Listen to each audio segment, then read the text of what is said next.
Hello and welcome to another IOPL conversation. I am joined today by Matt Leatherman, a friend of mine from a previous life at the Treasurer's Office. I'm Brad Young, and the Executive Director of the North Carolina Institute of Political Leadership. Very thankful to have, as I said, Matt Leatherman join us today. Matt was a 2020 candidate for state treasurer in North Carolina. He's also chair of the John Rex Endowment and works with Focusing Capital. So he's no stranger to finance. When I had worked with Matt, he had been in a policy role at the treasurer's office, and he decided in 2020 to run for that office. And then following that run in February of this year, Matt published an article with the Washington Post on the 5 myths of campaign finance. So I thought this would be a great opportunity to have Matt join us and run through a few of those myths and how he got to those conclusions. So first of all, thank you so much for joining us, Matt. Brad, it's a pleasure. I appreciate the opportunity to be here with you and the IOPL team. Thank you. So let's go ahead and get started with your run as treasurer. How many of these myths that you settled on for your article or your column? How many of those were a surprise to you, and how much did you know going into the campaign? I had a level of mental understanding for some of them, but not the level of feeling that you get while you're a candidate. You collide with some of these myths in an existential way. Your campaign can hinge on them. And that feeling it in your gut can be different than feeling it in your mind. So if I were a reader of my own column several years ago, my reaction might be, that's sensible, I get it, but I didn't feel it the way that I came to now. In fact, the backstory of this column is much longer than a typical op-ed. I had these notes in a running fashion on my phone during the campaign. And there would be moments where you would realize you're encountering one of these myths. And one form of mental health for me and sense making for me in the course of campaigning was to jot that down and understand where the truth lied and where the myth lied. And that helped me campaign more effectively. Of course, albeit ultimately not successful, but more effective in the moment. Well, let's without further ado, let's go ahead and get into those myths. And I've got a slide here to help us keep track. Yeah. So we'll start with the first one. Myth number 1: sunlight is the best disinfectant. I enjoy this because this is something that I think anyone can relate to. I'm curious, and unfortunately we won't be able to hear from the audience in real time, but rhetorically, how many people go to the grocery store and do their shopping just on the basis of the calorie counts posted on the back of the food that you're purchasing? Sunlight is exactly what you're getting there. You're getting transparency into the ingredients and the caloric value of those foods. But I would wager that almost no one goes in and wholesale shops for their food in that way. There may be people who are attentive to it or at different points in life need to pay more detailed attention to it. But at a population level, we can say with confidence, knowing what we do about public health, that sunlight has not, in fact, disinfected public health and nutrition for the United States.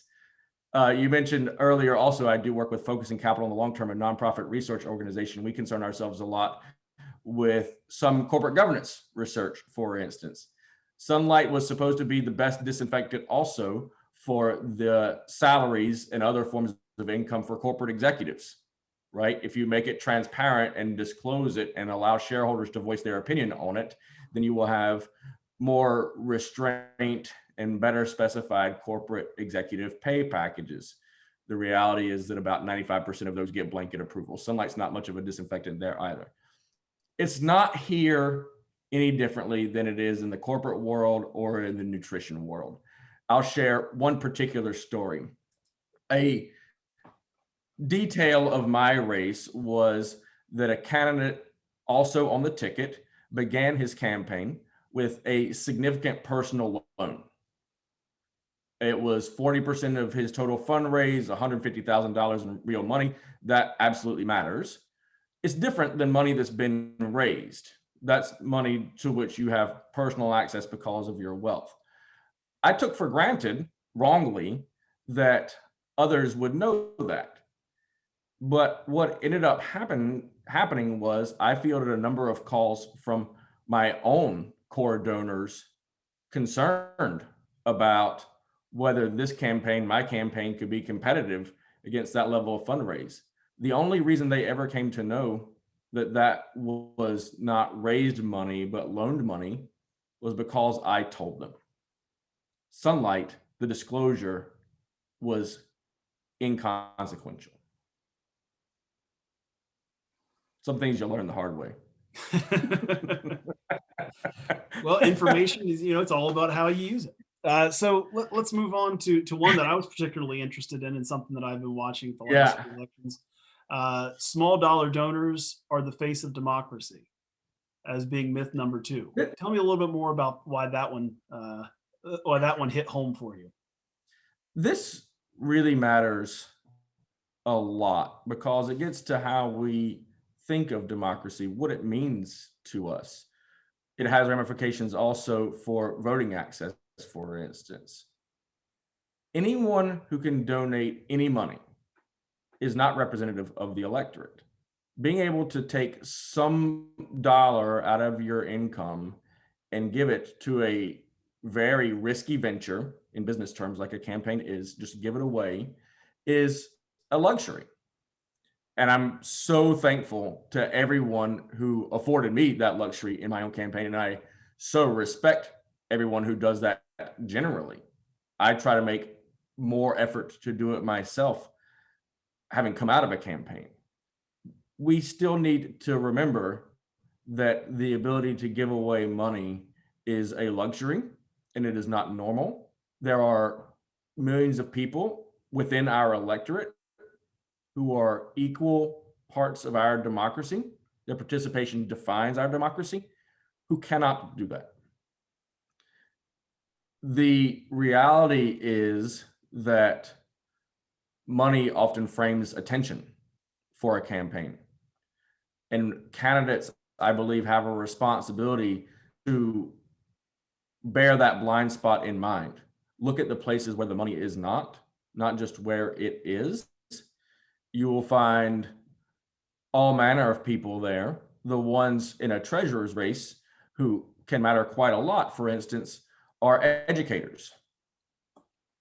The wages that we pay to our educators often are not wages that allow them to give their money away. But the treasurer's office serves that community. It's why the office exists in part. And it's incumbent on any candidate for that particular position, and broadly speaking, for any candidate for any position, to remember that they too are part of the democratic constituency, small d democratic constituency, not just the donors, whether that donation is $1 a month or a double max primary general donation. And how, with some of the technological advancements that we've had in particularly the last few cycles with Act Blue and Win Red being counterparts on each side, has that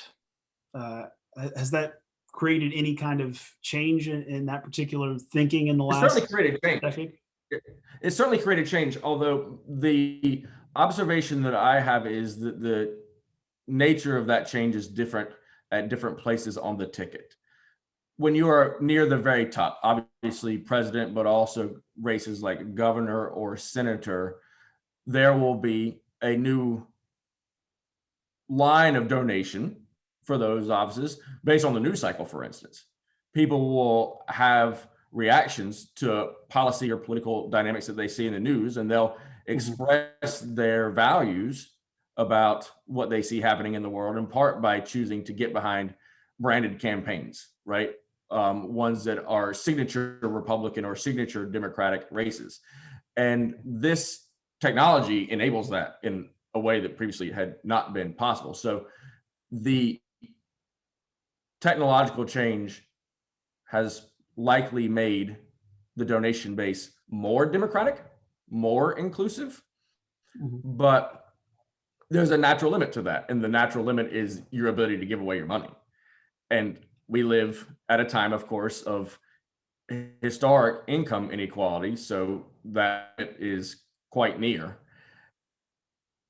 I don't offer it as a critique as a result. I'm not at all criticizing either of those forms of technology. They're quite helpful.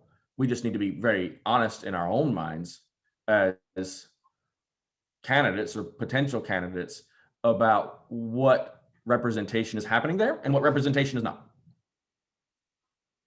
Well, let's move on to the third myth. And this is one that didn't Yeah, necessarily affect your campaign in 2020, but probably has as that's big right. of an impact on the 2022 midterm elections than anything else. And that would be that companies quit politics after the January 6th riot.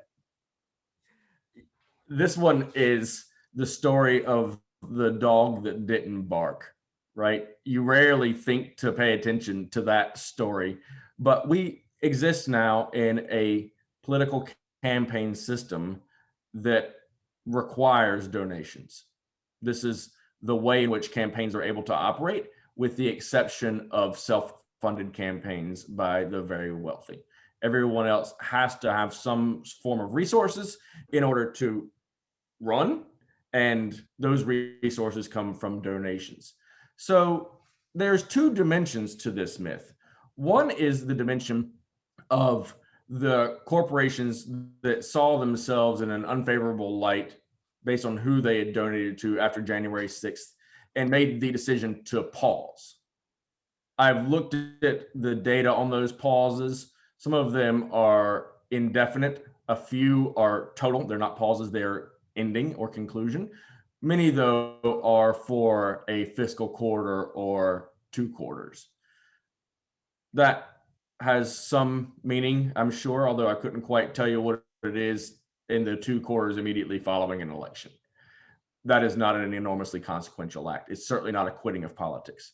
The other, though, and the one that inspires me most, honestly, is the companies that decided not to participate anymore.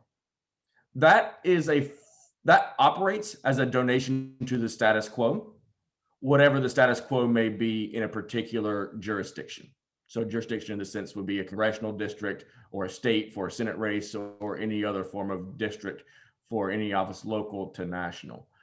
The reason why I say that is there's a favorability toward the incumbent net of anything else in any race. The incumbent will have name recognition, for instance. The incumbent will have a record to run on. If a challenger is not able to tell the story because organizations or individuals have stopped donating, it will buttress that advantage of incumbency. Again, irrespective of who holds the office, the political affiliation of who holds the office, or what that office is. This is a challenge for companies. It's also a challenge for individuals. The candidates to whom you do not give can often be as important as the candidates to whom you do. Their choice to not get involved reduces the chances in some margin of that campaign surviving in a meaningful way to election day, and reduces the chances of success. Not giving, not donating is as much of a choice as donating for those who can afford the luxury.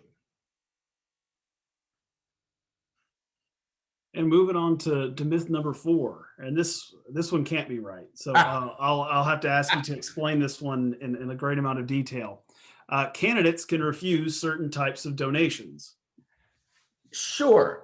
So I'll tell a little bit of story also about my approach to this column and the venue that we're operating in with the Washington Post 5 myths as a way of approaching the statement on this one. 5 myths exists as an observational tool. Right. It is not necessarily a solution tool. My preference as a Democratic candidate is not one to take corporate PAC contributions, for instance. But this is a case of observation. And my particular observations, as we briefly alluded to at the beginning, are on the ground and based on experience rather than as a scholar. I am, and should be very clear, not a scholar of campaign finance. So, from the perspective of somebody who has on the ground experience and is in this venue observing rather than advocating, I have this observation. There are some candidates who are outliers, either because of some form of fame that they've achieved or by virtue of a particular office they happen to be campaigning for, that will just find themselves awash in cash. You know, the easiest example of that, although probably not the best, is the viral internet star, someone who happens to say something that happens to go viral, and all of a sudden an individual who otherwise was no name in a race that was not receiving attention is famous, and people will start clicking those win red or act blue buttons when they see them. That is so unrepresentative for the collection of candidates that anyone will see on their individual ballot that I set that aside. The representative candidate who you see on your ballot, the judge, the soil and water conservation district director, the treasurer, but many others are taking everything that they can possibly get in order to tell their story. If you don't tell your story, you don't win. There'll be a few other candidates out there who are issue candidates and are satisfied just by servicing an issue and not winning. If you're trying to win and you are resource constrained, as I would speculatively bet more than 90% of every campaign on the ballot is, you limit your chances of winning directly for every donation that you refuse. That's the spirit of that myth. And certainly you're absolutely, you hit the nail on the head as far as it works on a certain, I'd say presidential level is probably the most common, where you're hearing, I won't take PAC money, I won't take corporate money. But it's usually people that already have the platform of the U.S. Senate, where if you're looking at a state house race, or it's a little bit tougher. There's also just a figment about this that I feel like we should make explicit. Even for those candidates who are not taking the corporate PAC money, that does not mean that they're not taking money from the people behind the corporate PAC. Sure. That's a little bit of a complex statement, so I'll unpack it. Like any entity, the corporate PAC has a max donation limit, and it's not altogether that high from the perspective of the corporate balance sheet. Candidates who say, I'm not going to take any money from a corporate PAC, still may turn around and solicit donations from the individuals who are executive managers or board trustees at that same corporation. Those two are not the same thing. I don't have any data to suggest that about any particular candidate or campaign or scale, but the logical truth is there nonetheless. You may not take corporate PAC money and still take money from every single individual associated with that PAC. And I would suspect that from the perspective of a voter, those two are the same.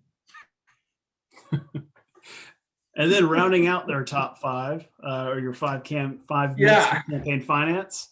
And this is one that, you probably could spend a couple hours, Supreme Court cases, academic papers, whatever you want. Money is a form of speech.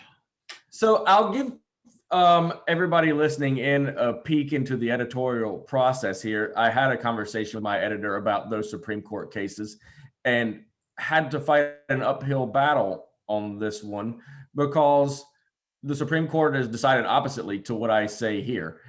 And I ultimately was able to still get this in print because the reality as it's lived by campaigns across this country matters more than the words that 9 people wrote onto a piece of paper, to put it quite directly. Here's the difference, and I think we may have written it this way in the article as well. I can stand on my front porch and shout about whatever politics or policy that I care about indefinitely. My neighbors can do the same, and none of us have silenced the other. That is speech, right? Speech is not zero sum. Money, however, is as much a form of silence or silencing as it is a form of speech. Your ability to use money to broadcast speech, money as an instrument of speech, comes at the expense of others, or vice versa. Others' use of money to broadcast their speech comes at the expense of you. That happens in ways that we would all understand economically. There is a limited supply of broadcasting to tell a story. The more demand there is for that supply, the more the cost goes up. Whether that's mail, whether that's TV, whether that's radio, whether that's digital, all of these are supply of broadcasting subject to increasing prices with demand. And as prices increase, campaigns get priced out. They're silenced. And my contention here, and I feel it quite strongly, is again, speech is not zero sum. So if your instrument of speech takes away my instrument of speech, what we are talking about is instruments, not the speech itself. That's really important. I encourage everybody listening to this, whenever you're looking at campaigns in the future, either as a potential candidate or just as a voter, to think about the campaigns that could have been but aren't on your ballot. There will be campaigns that didn't survive to election day. And that will always be the case. That's not even a bad thing. But it may change the way that you choose to advocate. You may choose to try to give life to a campaign that's otherwise on the ropes because you really believe in it. And knowing that in advance is the only opportunity that you'll have to act. So I believe from an on-the-ground experience that this is indeed a myth. And I also think that there's ways that advocates can draw some of its sting the earlier that they get involved to help campaigns who they like to broadcast their messages. Mhm. Well, my final question, you're working within a format Yeah. of these 5 myths. If you had a 6th myth, did you have anything that didn't make the cut but was close? Yeah, I had quite a lot. The one that I really would draw out, and it's not as crisp as ones that were actually published, but this point about where you give and where you don't, or who can give and who cannot, is, I think, really, really important. There is a responsibility associated with that. I don't know of any other word, and I realize it can be sometimes a severe one, but if you are a person who has the luxury of participating in politics this way, chooses to do that, where you go and where you don't go with your money are equally important choices.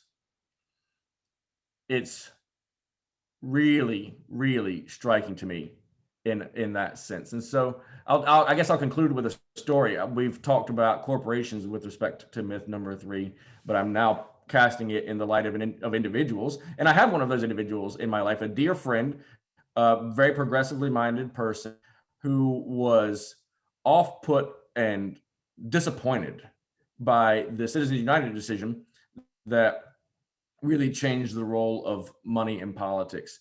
And her form of protest of that decision was to refrain from any further political donations until the Supreme Court changed. It's an understandable impulse. In some ways, it's interesting because it is so understandable. If this is not going to be done in a way consistent with my values, I'm going to not participate. We all do that in various ways. In this particular case, though, it has a very perverse effect of reducing the chances of candidates she likes being successful. So I should be clear. I don't like this system.